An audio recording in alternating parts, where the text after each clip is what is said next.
Hello friend, good afternoon. Welcome to your channel Crack WBTET primary interview related আরেকটি গুরুত্বপূর্ণ এপিসোডে তোমাদের সবাইকে জানাই স্বাগত। তো আজকে প্রাথমিকের ইন্টারভিউয়ের লক্ষ্যভেদ সিরিজের পার্ট 9 নিয়ে তোমাদের সঙ্গে আলোচনা করব। আজকের যে আলোচ্য বিষয় সেগুলি রয়েছে কিছু বেসিক প্রশ্ন যা প্রিভিয়াস ইন্টারভিউতে এই ধরনের প্রশ্ন করা হয়েছিল, সুতরাং সেদিকে খেয়াল রেখে কিছু প্রশ্নগুলো আজকে আলোচনা করব তোমাদের সামনে, যেমন ধনাত্মক শব্দ এবং ধনাত্মক শব্দ এই ধরনের কিছু বিষয় তোমাদের সামনে আজকে আলোচনা করা হবে। কবিতা, কাব্যগ্রন্থ, বিদ্যালয়ের কিছু বিষয় তোমাদের সঙ্গে আলোচনা করা হবে। তার আগে যারা চ্যানেলে নতুন তারা এই কিউআর কোডটি স্ক্যান করে তোমরা টেলিগ্রাম গ্রুপে জয়েন হয়ে যেতে পারো। এছাড়া ডেসক্রিপশন বক্সে কিন্তু তোমরা লিঙ্ক পেয়ে যাবে, সেই লিঙ্কের মাধ্যমে টেলিগ্রাম গ্রুপে জয়েন হয়ে যেতে পারো। যারা নতুন অবশ্যই চ্যানেলটিকে সাবস্ক্রাইব করে নিও, বেল আইকনটিকে ক্লিক করে রাখো। প্রত্যেকের জন্য একটি ফ্রি পিডিএফ রয়েছে, সেটি কিভাবে পাবে তোমরা সম্পূর্ণ বিনামূল্যে প্রত্যেকে পাবে, তার জন্য ভিডিওটি সম্পূর্ণ দেখতে থাকো। তো আজকে আমাদের যে প্রথম আলোচ্য বিষয় ধনাত্মক শব্দ এবং ধনাত্মক শব্দের মধ্যে পার্থক্য কী, বেশ একটি গুরুত্বপূর্ণ প্রশ্ন এটি। তো আমি সংক্ষেপে প্রথমে একটু কথা বলে দিই যে ধনাত্মক শব্দ সেটি হচ্ছে কি, যে সমস্ত শব্দ শুনে আমরা আসল শব্দটির মতোই একটা ধ্বনিগত অনুভূতি পাবো, সেটাকে আমরা কিন্তু বলবো ধনাত্মক শব্দ। যেমন টপ টপ, ঝমঝম, ঠক ঠক। তো এখানে আমরা বিষয়টিকে ভালো করে একটু বোঝার চেষ্টা করি। দেখো, ধনাত্মক শব্দ বলতে বোঝায় সেই সমস্ত শব্দ যা বিভিন্ন ধ্বনি প্রকাশ করে। যেমন তোমাদের আগেই বললাম কি, যে শব্দগুলো শুনে আমরা আসল শব্দটির মতো একটা ধ্বনিগত অনুভূতি পাবো, সেটাকেই আমরা বলবো কিন্তু ধনাত্মক শব্দ। এবার তোমরা যেটি তোমাদের ভালো বলতে সুবিধা হয় বা তোমরা যেটিকে প্রেফারেবল মনে করো সেটি বলতে পারো। এখানে অন স্ক্রিনে যেটি দেখতে পাচ্ছ সেটিও তোমরা বলতে পারো, এবং আলাদা আদার্স যেটি বললাম সেটিও তোমরা বলতে পারো।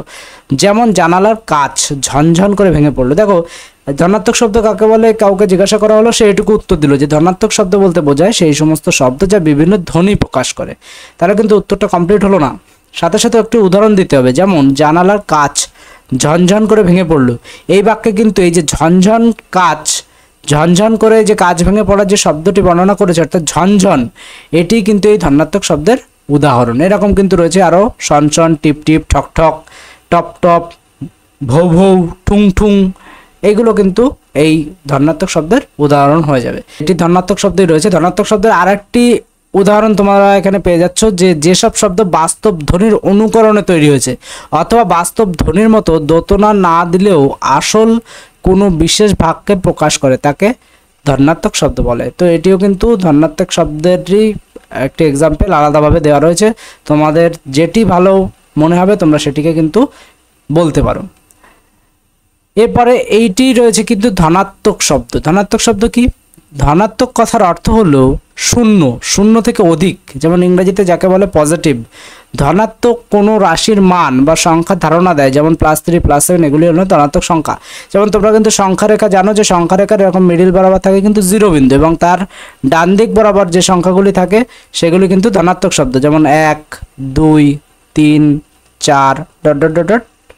ইনফিনিটি। আর পা দিকে যেগুলি থাকবে সেগুলি কিন্তু ঋণাত্মক শব্দ হবে, যেমন -1, -2, -3, অর্থাৎ এগুলি হচ্ছে কিন্তু ঋণাত্মক সংখ্যা বা ঋণাত্মক সংখ্যা এগুলিকে বলবো। আর ধনাত্মক সংখ্যা যদি বলা হয় তাহলে কিন্তু এগুলিকে বলবো।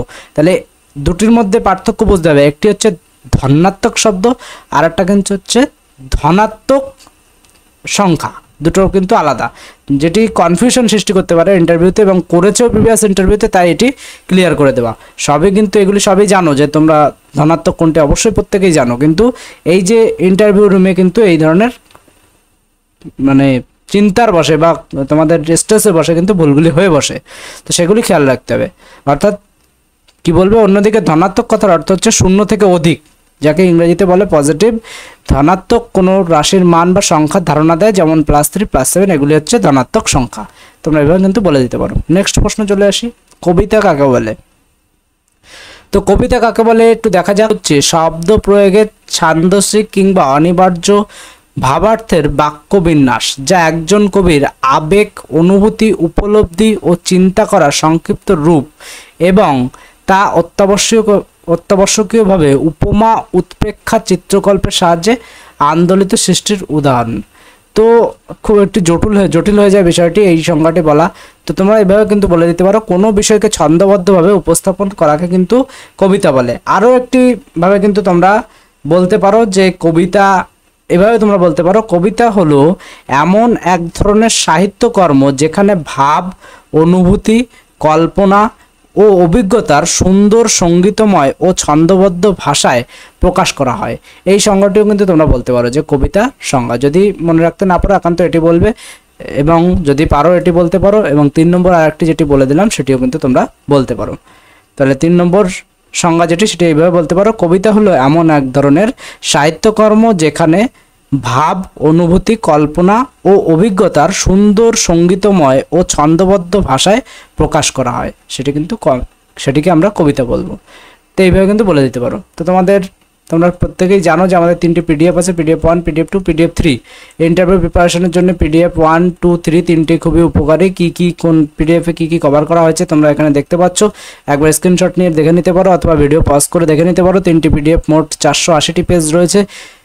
বর্তমান অফার জানবার জন্য তোমরা এই নম্বরে ইন্টারভিউ লিখে হোয়াটসঅ্যাপ করবে। যদি পেইড পিডিএফ 3টে নিতে চাও তাহলে এই নম্বরে হোয়াটসঅ্যাপ করবে ইন্টারভিউ লিখে, এবং যারা ফ্রি পিডিএফ নিতে চাও 3টে ফ্রি পিডিএফ লিখে এই নম্বরে হোয়াটসঅ্যাপ করবে।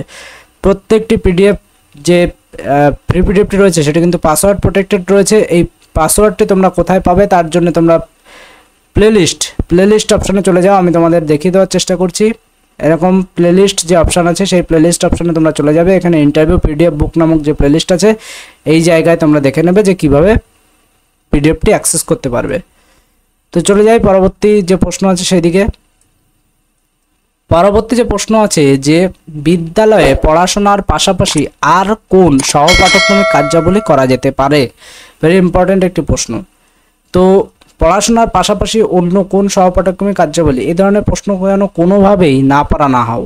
তাহলে বলতে পারো বিদ্যালয়ে পড়াশোনার পাশাপাশি আর যে সহপাঠক্রমিক কার্যাবলীগুলো করা যেতে পারে সেগুলি হলো 1 বৃক্ষরোপণ কর্মসূচি, যেটি কিন্তু নির্মল বিদ্যালয় মিশন বৃক্ষরোপণ কর্মসূচি, যেগুলো কিন্তু বিদ্যালয় হয়। তোমাদের আশেপাশে বিদ্যালয়ে খেয়াল করলে কিন্তু তোমরা এগুলিকে দেখতে পারবে। বিভিন্ন হাতের কাজ করা, যেমন হাতের কাজ বলে যে এক্সামটি থাকে স্বাস্থ্য শারীরশিক্ষা এবং হাতের কাজ, সেখানেও কিন্তু এটি করা হয়। এছাড়া আদার্সভাবেও কিন্তু প্রজেক্ট পদ্ধতিও করা যেতে পারে, বিভিন্ন হাতের কাজ কিন্তু করা যেতে পারে।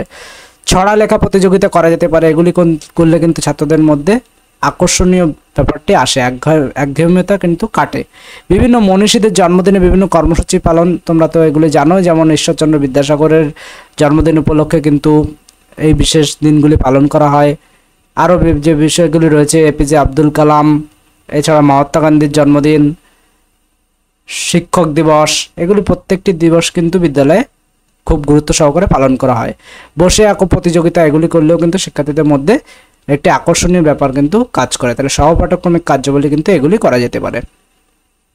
নেক্সট, কাব্য ও কাব্যগ্রন্থ বলতে কি বোঝো? তো কাব্য ও কাব্যগ্রন্থ বলতে কি বোঝো তার আগে একটি বিষয় আমি সংক্ষেপে বলে দিতে চাই যে কাব্য, আগে আমরা কাব্যটাই জেনে আসি। শব্দের প্রয়োগের ছান্দসিক কিংবা অনিবার্য ভাবার্থের বাক্যবিন্যাস, যা একজন কবির আবেগ, অনুভূতি, উপলব্ধি ও চিন্তা করার সংক্ষিপ্ত রূপ এবং তা অতি অবশ্যই উপমা উৎপ্রেক্ষা চিত্রকল্পের সাহায্যে আন্দোলিত সৃষ্টির উদাহরণ। সেই একই রকম সংজ্ঞা, যেটি একটু কঠিন হয়ে গেল। তো এভাবে তোমরা বলে দিতে পারো।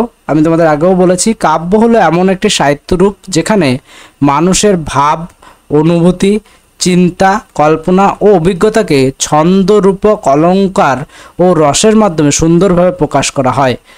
সুতরাং কবিতাই কিন্তু কাব্য। তাহলে বুঝতে পারছো যে কবিতাই কিন্তু কাব্য। অর্থাৎ আরও সংক্ষেপে যদি বলতে যাও তাহলে বলতে পারো যে সাহিত্যকর্মে কবির ভাব, কল্পনা ও সৌন্দর্যবোধ শিল্পের মাধ্যমে প্রকাশ পায় তাকে কাব্য বলে, এটিও কিন্তু বলতে পারো। এরপরে কাব্যগ্রন্থ কি? কাব্যগ্রন্থ বলতে কবিতার বইকেই বোঝায়, অর্থাৎ কবিতা সাহিত্যের একটি শাখা। তাহলে তোমরা বুঝতে পারছো যে কাব্যগ্রন্থ হলো এমন একটি বই বা সংকলন যেখানে এক বা একাধিক কবির লেখা বহু কবিতা বা কাব্য একত্রে সংরক্ষিত থাকে, তাকে আমরা বলি কিন্তু কাব্যগ্রন্থ। তো এটি কিন্তু তোমরা সুন্দরভাবে বলে দিতে পারো।